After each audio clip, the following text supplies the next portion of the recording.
Good morning. Good morning. Go ahead and move that mic close to your mouth so we can get all your answers.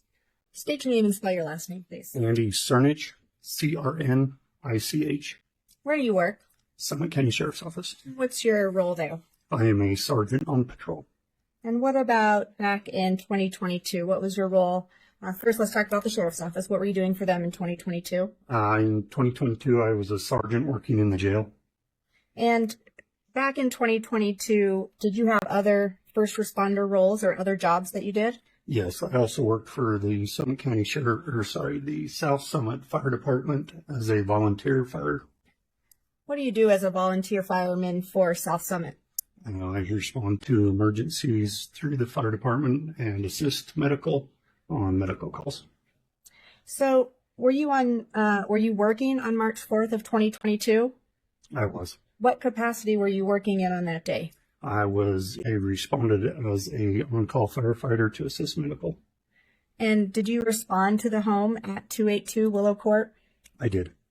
Now, describe for the jury, even though you're a trained police officer, what happens when you're on duty as a fire department role?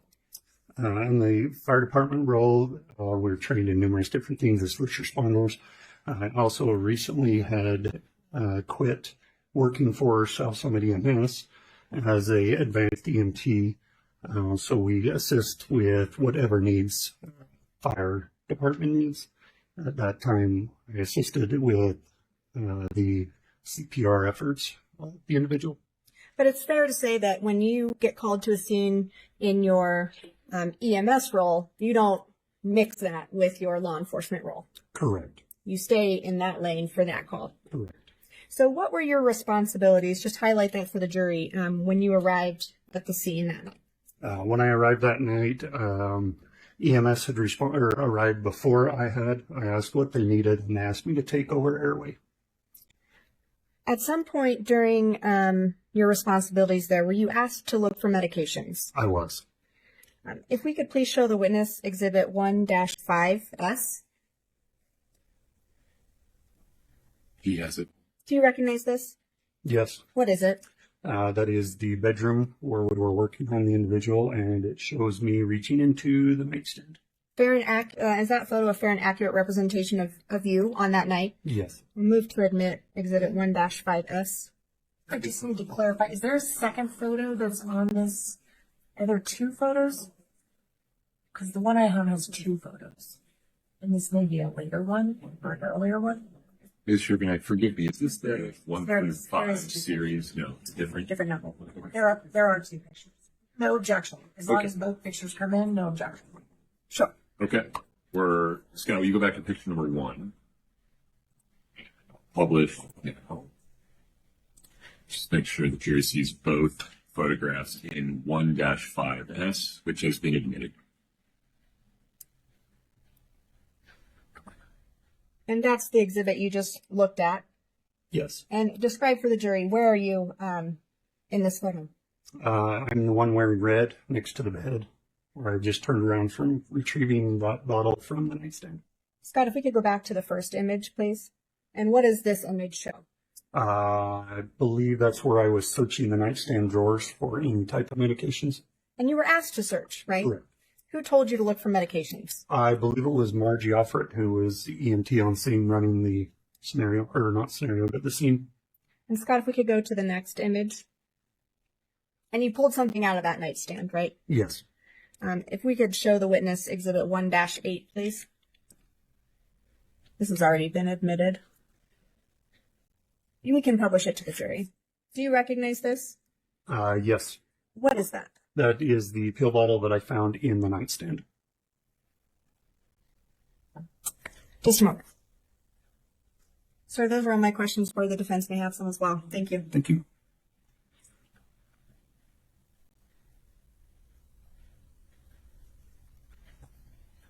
Yes.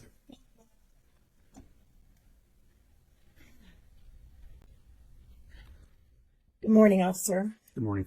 My name is Kathy Nestor. I represent Ms. Richins along with several other attorneys here. So I want to just clarify, you said when you first got there you were assisting EMT that were already on the scene.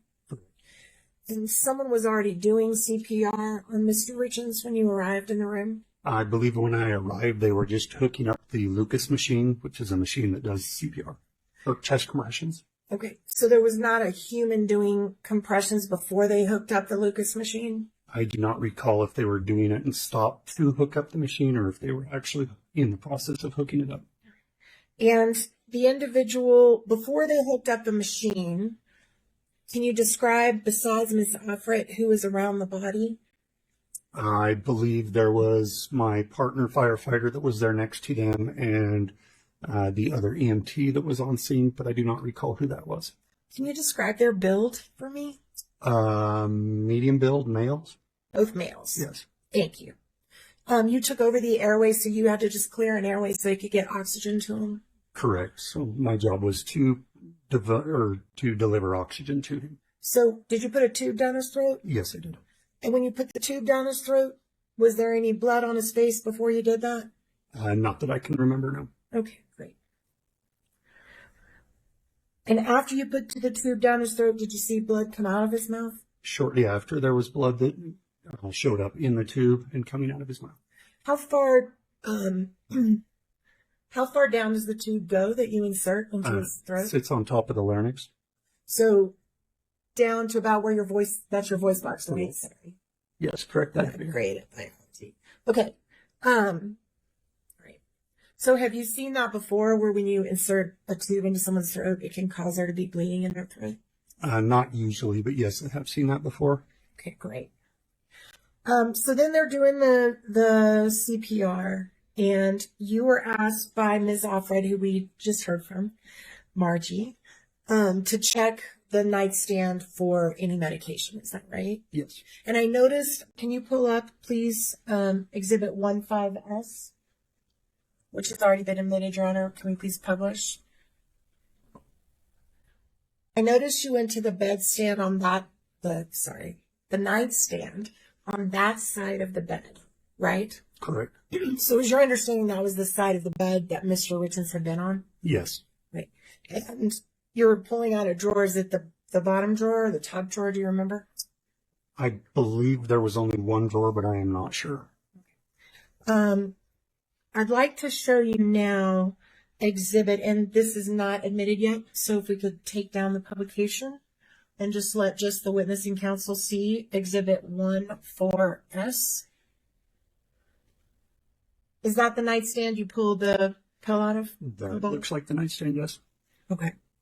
And Your Honor, can we move to admit 14S? State 14S is admitted. It's defense, yes. That blade's mine. Oh, you're sure right. It's 14S. Sorry about that. Okay, there's the nightstand, right? Yes. Okay. And on that nightstand, Katie, can you zoom in to the top of the nightstand if it's possible? You may not be able to on this photo. Yeah, there you go. So that's phone is sitting in a charger. Is that correct? Yes, that's what it shows. And right next to it, it looks like an Apple Watch that's on a little watch charger right next to it. Is that right? Can you tell? Is that the one in front of the phone? It's to the back of the phone. Oh, okay. See I see that. the little square? I think that's an Apple Watch, but if I'm wrong, tell me. I do not know. It very well could be. And this picture of the nightstand, there's no wallet on it, correct? Correct. There's some pills and a little metal, like, push thing that you push pills out of, right? Do you see that next to the TV power? Yes. Right. And were those pills taken by you or anyone else, do you know, to be tested? They were definitely not taken by me. Okay. All right. Can we also just to the witness only show States Exhibit 1-9? Only the witness. It's not admitted yet, Your Honor. Do you see that picture? That's a little better and clear and close up. Yes. All right. In that picture, were you still there when the wallet was put on the nightstand? I do not recall if I was or not. Okay. But that is the same nightstand we're talking about. Yes. Your Honor, can we move to admit 1-9? No objection. States 1-9 is admitted. May we please publish it to the jury? Okay. Can we please blow that up as big as we can, just focused on the nightstand? Okay, so here you can see the Apple Watch a little more clearly, right? Yes. And you can also see a wallet that's been added to the table that was not there before, right? Yes. Did you put that? We don't know the timing of these photographs. That foundation has not been laid. Well, it's in now, so. You can compare the photos. You can't state when the wallet was there or wasn't there. Okay, sorry. I'll retract that. That's fair. Can we zoom in at the very bottom of the power of the power TV? There's some white specks on the nightstand. Can you try to zoom into that if possible? Right there. Do you see those white specks on the nightstand? Yes. Did you see the white specks on the nightstand when you were there that night? I do not recall it being there. Did you gather them or swab them or put them in a little plastic bag to be tested later? I did not. So as you sit here now, can you tell the jury what those white specks are? White specks. That's it. All right. Also, was there a time where you found Mrs. Richins' phone and handed it to a deputy? Did the deputy come in looking for her phone? I do not recall. You can't remember that? I do not. Do you remember her phone being in the room at any point? I do not. All right. And did you personally have any conversations with Ms. Richins that night? I may have asked her if he had taken anything or how long he had been down, but I do not recall. You can't remember. For I don't know for sure. In your experience, both as a police officer and a trained medical responder, is it fair to say that it was apparent to you he had been deceased for some time? Yes. Thank you. I think that's all I have. Just one more. Thank you, Your Honor. To the witness. Ms. Sherman. Judge, Sergeant Crnich, was it your job that night to collect evidence? It was not That's all. You can step down, sir. Thank you. mine. Governor, Aye. you can be friendly. Yes, you are requested. Thank you. Thank you, Freeze. Mr. Bloodworth. Your Honor, the state has witness ready, but I think the defense wanted their expert to be present. Judge,